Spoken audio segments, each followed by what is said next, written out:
Hali ya Papa yaimarika kiasi huko Vatican, Italia. Vatican imethibitisha kuwa afya ya Papa Francis inaendelea kuimarika kidogo kidogo baada ya kupitia changamoto ya upumuaji, ambapo taarifa zinaeleza kuwa kiongozi wa kanisa Katoliki hahitaji tena mashine ya kusaidia kupumua, huku madaktari wakiendelea kufuatilia maendeleo yake kwa karibu zaidi. Papa Francis mwenye umri wa miaka 88 amekuwa akikabiliwa na matatizo ya kiafya ikiwemo maambukizi ya mapafu. Ingawa Vatican haijatoa maelezo zaidi kuhusu matibabu anayopokea, lakini hali yake imeripotiwa kuimarika kidogo kidogo.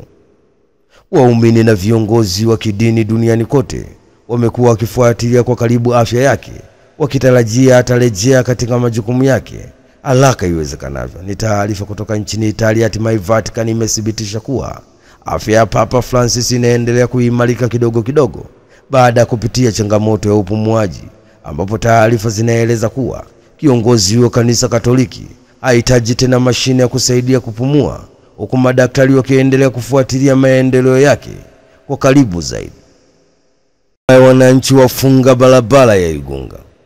Wananchi wa Igunga mjini mkoani Tabora wamefunga barabara kushinikiza kwamba magari yasiingie wala kutoka mjini kutokana na ajali ambayo imetokea muda si mrefu, ambapo mtoto aliyekadiriwa kuwa na umri wa miaka 7 hadi 9 kugongwa na kufariki hapo hapo katika eneo hilo. Ripoti kutoka eneo hilo zinasema mkuu wa kituo cha polisi wilaya ya Igunga amefika na kuwaomba wananchi wayaruhusu magari kuondoka ili yawahi safari, ambapo wananchi wamekubali, lakini wametoa sharti kwamba mkuu wa wilaya hiyo afike kuongea na wananchi. Ni taarifa kutoka Igunga. Hatimaye wananchi wa Igunga mjini mkoani Tabora wamefunga barabara kushinikiza kwamba magari yasiingie wala kutoka mjini kutokana na ajali ambayo imetokea muda si mrefu, ambapo mtoto anayekadiriwa kuwa na umri wa miaka 7 hadi 9 kugongwa na kufariki hapo hapo. M23 wateka wagonjwa 130 hospitali. Umoja wa Mataifa umesema wapiganaji wa M23 umewateka karibu watu 130 kutoka hospitali ya mji wa mashariki mwa Jamhuri ya Kidemokrasia ya Kongo, Goma, unaodhibitiwa na waasi hao.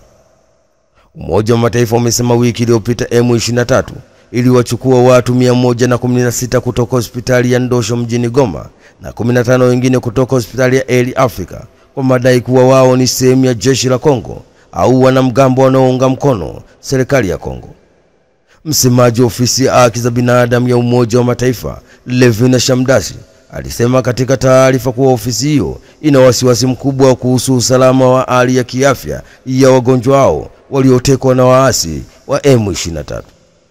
Mfanyakazi mmoja hospitalini hapo, akiongea kwa sharti la kutotaja jina lake, amethibitisha utekaji huo, ambapo alisema ulifanyika usiku wa kuamkia Jumatano.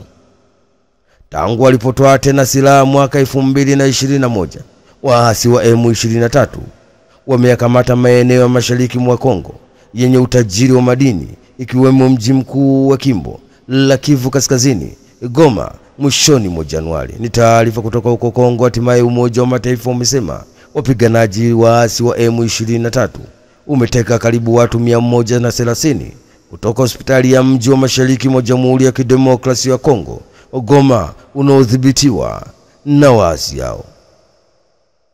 Hatimaye Ujerumani yasitisha misaada Rwanda. Nchi ya Ujerumani imesema inasitisha misaada mipya kwa Rwanda kutokana na mashambulizi ya kundi la waasi wa M23 mashariki mwa Jamhuri ya Kidemokrasia ya Kongo. Wataalamu wa Umoja wa Mataifa wanasema waasi hao wanasaidiwa na wanajeshi wa Rwanda, ambapo taarifa kutoka Wizara ya Maendeleo ya Ujerumani imesema Ujerumani itazuia ushirikiano zaidi na nchi ya Rwanda. Mbali na kusitisha misaada mipya ya kifedha, wizara hiyo imesema itatathmini ushirikiano uliopo sasa wa maendeleo na serikali ya Rwanda. Msaada wa Wizara ya Maendeleo ya Ujerumani kwa Rwanda ni wastani wa euro milioni 50 kwa mwaka. Hatua ya Ujerumani imejiri baada ya nchi ya Uingereza hivi karibuni kusitisha misaada yake katika nchi ya Rwanda. Pia Canada imesema inayoiwekea vikwazo nchi ya Rwanda kuhusiana na mzozo huo wa DRC. Ni taarifa kutoka nchini Ujerumani. Hatimaye Ujerumani imesema inasitisha misaada mipya kwa Rwanda kutokana na mashambulizi ya kundi la waasi wa M23 mashariki mwa Jamhuri ya Kidemokrasia ya Kongo. Wataalamu wa Umoja wa Mataifa wamesema waasi hao wanasaidiwa na wanajeshi wa Rwanda, ambapo taarifa kutoka Wizara ya Maendeleo ya Ujerumani imesema Ujerumani itazuia ushirikiano zaidi na nchi ya Rwanda. Deni la shilingi 2,000 la mfunga mzee Shezali jela miaka 4. Mahakama Kuu ya Tanzania kanda ya Iringa imemhukumu kifungo cha miaka 4 jela mzee Shezali Kambole mwenye umri wa miaka 74 ambaye ni mkazi wa Sentema kwa kosa la kumchoma na kitu chenye ncha kali ambaye inadaiwa kuwa ni mdeni wake Philibert Bai mwenye umri wa miaka 32, mkazi wa mtaa huo wa Sentema uliopo katika manispaa ya Iringa. Imeelezwa mahakamani hapo kuwa mshtakiwa mzee Shezali Kambole alikuwa akijishughulisha na shughuli za kuuza mipini ya majembe, ambapo alikuwa akimdai marehemu Philibert Bai kiasi cha deni la shilingi 2,000. Siku ya tukio imeelezwa kuwa wote walikuwa klabuni wanakunywa pombe. Ndipo mzee Shezali alikumbushia deni lake kwa Philibert, "Wanaomba deni langu." Ndipo marehemu alijibu, "Silipi hilo deni." Baada ya majibizano ya muda mrefu, mzee Shezali akaanza kumpiga marehemu sehemu mbalimbali za mwili wake, kisha akamchoma na kitu chenye ncha kali kifuani upande wa kushoto. Imepelekea Philibert kupoteza damu nyingi na kupoteza maisha. Mshtakiwa alipopewa nafasi ya kujitetea alikiri kutenda kosa hilo, huku akiomba mahakama impunguzie adhabu kwa kuwa kosa lake la kwanza, na isitoshe alikuwa na hasira na ulevi, huku akiomba kuwa yeye ni mzee mwenye umri wa miaka 74 na tegemeo kwa familia yake.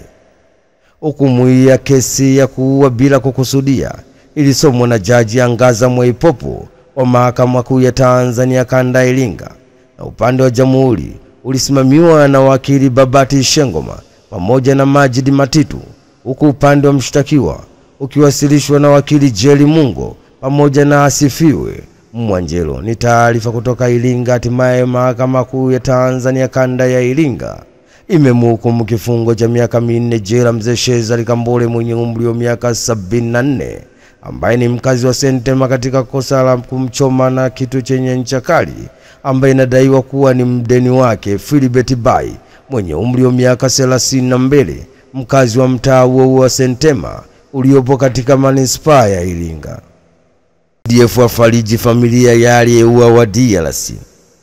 Mkuu wa majeshi Tanzania General Jacob John Mkunda amewasili Zanzibar katika viwanja vya Abeid Amani Karume kwa niaba ya Rais wa Jamhuri ya Muungano wa Tanzania Daktari Samia Suluhu Hassan kwa ajili ya kufariji familia ya Sergeant Mohamed aliyepoteza maisha Januari 24 mwaka huu baada ya kushambuliwa na kundi la waasi wa M23 mashariki mwa Kongo, ambapo Sergeant Mohamed alizikwa Februari 13 visiwani Zanzibar. Baada ya kuwasili, General Mkunda alifika samaki Zanzibar na kuonana na familia ya marehemu, kisha kutoa mkono wa pole, kisha kusisitiza kuwa Rais wa Jamhuri ya Muungano wa Tanzania Daktari Samia Suluhu Hassan alitamani kufika mwenyewe, lakini amenituma kuwasilisha salamu za lambilambi kwa familia hii. Aidha, General Mkunda alisema Tanzania ilipeleka wanajeshi wake mashariki mwa Jamhuri ya Kidemokrasia ya Kongo kusaidia kurejesha amani, lakini katika mapigano yaliyotokea wanajeshi wawili wa Tanzania waliuawa, ambapo ilisisitiza kuwa mchango wao ni sehemu ya juhudi za kulinda amani katika eneo hilo. Ni taarifa kutoka Zanzibar. Hatimaye mkuu wa majeshi Tanzania General Jacob John Mkunda amewasili Zanzibar katika viwanja vya Abeid Amani Karume kwa niaba ya Rais wa Jamhuri ya Muungano wa Tanzania Daktari Samia Suluhu Hassan kwa ajili ya kuifariji familia ya Sergeant Mohamed aliyepoteza maisha Januari 24 mwaka huu baada ya kushambuliwa na kundi la waasi wa M23 mashariki mwa Kongo, ambapo Sergeant Mohamed alizikwa Februari 13 visiwani Zanzibar. Mhasibu aliyojiongezea mshahara ashindwa kesi. Mahakama ya Ajira na Kazi nchini Kenya imetupilia mbali madai ya Catherine Ochako ambaye ni mhasibu wa zamani aliyefutwa kazi na mwajiri wake kwa kubadilisha mshahara wake kutoka milioni 1.8 hadi kufikia milioni 5 bila idhini, ambapo kufuatia uchunguzi wa ndani ulibaini kuwa alifanya marekebisho hayo wakati wa likizo, hali iliyopelekea kufutwa kazi mwezi mmoja baadaye. Mbali na mshahara, Ochako pia aliongeza marupurupu yake kutoka 300,000 mpaka 700,000. pamoja na usafiri kutoka Laki7 mpaka milioni 2. Alipotakiwa kujitetea, alidai kuwa hakupokea malipo hayo na kwamba alitaka tu kupima mfumo wa malipo wa kampuni hiyo.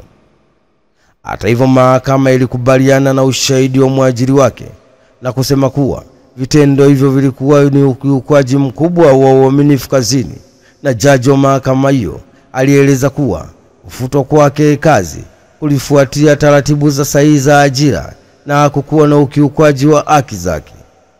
Ni taarifa kutoka nchini Kenya. Hatimaye mahakama ya ajira na kazi nchini Kenya imetupilia mbali madai ya Caroline Ochako ambaye ni mhasibu wa zamani aliyefutwa kazi na mwajiri wake kwa kubadilisha mshahara wake kutoka milioni 1.8 hadi kufikia milioni 5 bila idhini, ambapo kufuatia uchunguzi wa ndani ulibaini kuwa alifanya marekebisho hayo wakati wa likizo, hali iliyopelekea kufutwa kazi mwezi mmoja baadaye.